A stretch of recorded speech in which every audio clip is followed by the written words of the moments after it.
السلام علیکم ورحمۃ اللہ وبرکاتہ۔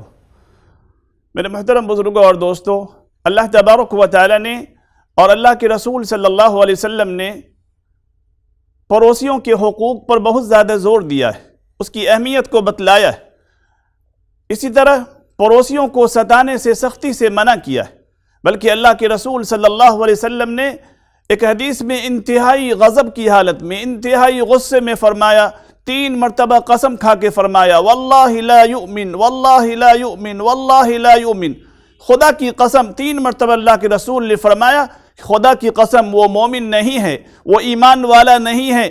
صحابہ نے پوچھا کون یا رسول اللہ؟ اللہ کے رسول نے فرمایا جو اپنے پڑوسی کو، اپنے ہمسائے کو ستاتا ہو، تکلیف دیتا ہو، جس سے اندازہ ہوتا ہے کہ جہاں پڑوسی کا حق بہت ہی زیادہ ہے وہیں پڑوسی کو ستانا بہت ہی بڑا گناہ۔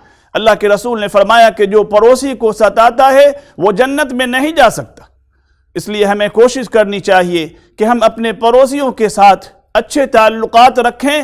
اگر پڑوسی سے ہمارے تعلقات اچھے ہیں تو اس کے اثرات ہمارے گھر پر بھی پڑیں گے، ہمارے بچوں کے اخلاق پر بھی پڑیں گے۔ پڑوسی خوش رہے گا تو ہمارے گھر کے اندر بھی خوشی آئے گی، خوشگواری آئے گی۔ لہذا ہم کوشش کریں کہ ہمارے کسی بھی عمل سے، کسی بھی کام سے ہمارے پڑوسی کو کوئی تکلیف نہ پہنچے۔ پڑوسی چاہے مسلمان ہو، چاہے غیر مسلم ہو، کوئی بھی ہے، پڑوسی ہے۔